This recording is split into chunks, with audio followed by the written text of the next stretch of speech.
Victorio Reyes. I can stand forward.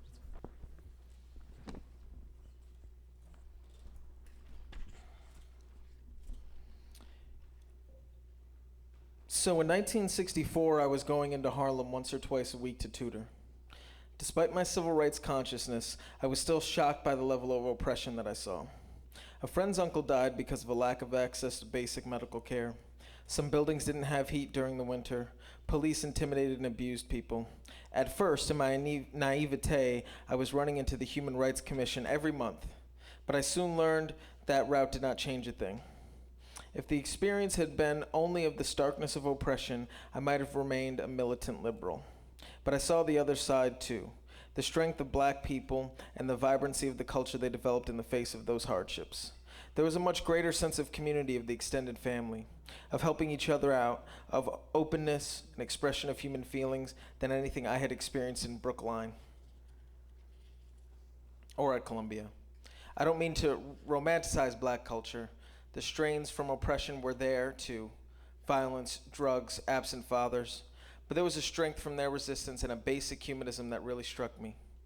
This experience helped me understand that black people could run their own communities far better than any outside force, including well-meaning liberals like myself. I was in transition from a liberal who wanted to uplift, in quotes, the oppressed to make them more like me, to a radical who realized that oppressed people themselves must become the arbiters of their own destiny. The other side of becoming a radical was realizing that things were far from ideal in the society I came from. I did not want to pass on to my children a society racked by racism and unjust wars, where the almighty dollar was valued far above the beings. Joining with the black struggle for human rights was a key to achieving a more humane society for white people also. The understanding of U.S. society was much more advanced in Harlem than at the political science department at Columbia. I was still tutoring when the U.S. started bombing North Vietnam. Actually, the first bombing was in August 1964 with the famed Tonkin Gulf Resolution. This was an initial flurry to prepare public opinion and establish a legal justification for an undeclared war. The sustained bombing did not begin until February 24, 1965, shortly after Johnson's election as the peace candidate. I had, by fortuitous circumstances, been part of the minute percentage of people in the U.S. who knew that our government had imposed an unpopular dictator on South Vietnam. So on a February day in 1965, I was tense, brooding about the new bombing campaign as I rode the subway into Harlem. The families who would have me tutor their kids were far from the most militant. When I got to the door, the child's mother could see from my face that I was terribly upset. "Dave, what's the matter?" "I can't believe it. Our government is bombing people on the other side of the globe for no good reason." At that point, she had never heard of Vietnam, nor did she know the background, but her response was immediate. "Bombing people for no good reason, huh? Must be colored people who live there." She made the connection in a very direct way, opening my eyes. Even though I had been working on both fronts, civil rights and peace, for some 4 years, I was still blinded by defining our system as a democracy with some faults, while she understood it as, in its essence, a racist and exploitive system.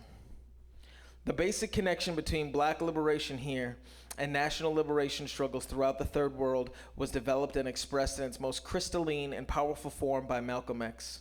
At a time when well-meaning liberals were cautioning blacks that they, a 10% minority that might provoke a white backlash, Malcolm demonstrated that black people were part of the vast majority in the world's oppressed peoples. At a time when most Americans didn't yet know the war in Vietnam was going on, Malcolm had already saw that the U.S. would be defeated there. Some analysts feel that as soon as Malcolm X traveled to Africa and directly connected the black struggle here to third world struggles abroad, the CIA signed his death warrant, even if the immediate executioners were from the Nation of Islam. Within a year of those travels, he was assassinated. Many of his speeches can be found in Malcolm X Speaks, Grove Press. On February 18, 1965, Malcolm spoke to a capacity audience in the Barnard Gymnasium. Of course I was there, although with mixed feelings. I felt favorably toward him because I supported black militancy, but his nationalism made me uneasy. Would I be rejected just because I was white? What role did we have in the struggle? It is rare that a mere speech has lasting impact on one's consciousness, but seeing Malcolm X speak was one of the formative experiences of my life. I had never encountered such a clear exposition of social reality.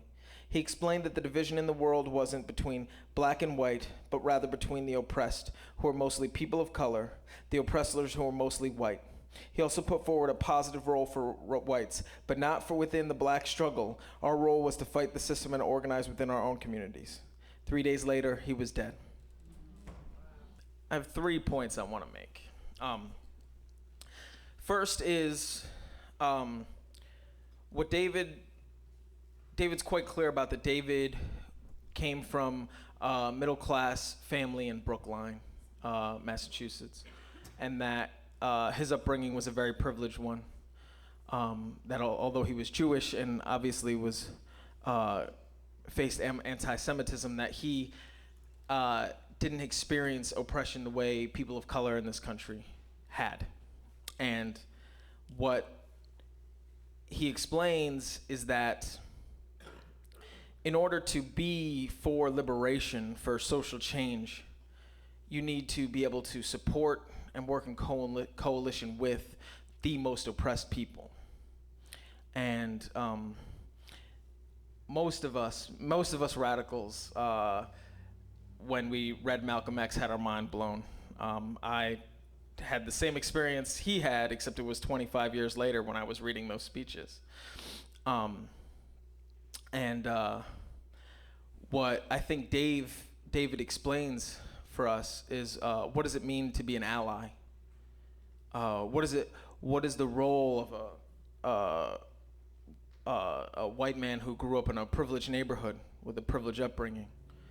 And he displays in that reading that the role is to understand how to support the organizing of people of color here in the United States, and to organize within his own community. So that's point 1. Point 2, you could write, I gotta be honest, you just write down whatever you want out of what I say. I didn't really break it down into like one question, so. Point 2 is that one of the most important things that happened in the 60s and 70s, I wasn't there. I mean, I was there in the 70s as a kid, as a newborn and such.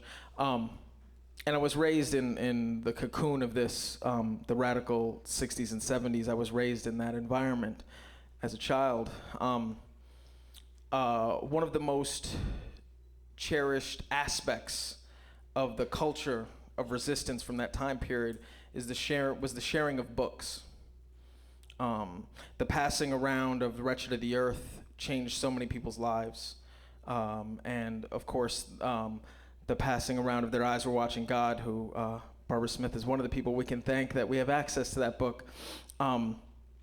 The many different books from that time period was one of the most essential aspects of the radical culture. And I think amongst us here, those of us who are part of the Occupy movement, especially, David's book is basically like a handbook for those of us who consider ourselves to be activists. And literally, we should have it under our arms when we're at our meetings, and we should be passing it to people. And to continue that tradition, because that's what I think this book represents for us. And I think that that's one of the most simple forms of resistance we can contribute, is to share this book and to hand it to people. And then the last thing I will say is very short and to the point. David is in prison right now, in a jail, under conditions that if any of us were to wake up in tomorrow would consider to be torture and slavery. And it's our responsibility to get him out. And it can be done. And let's not forget that.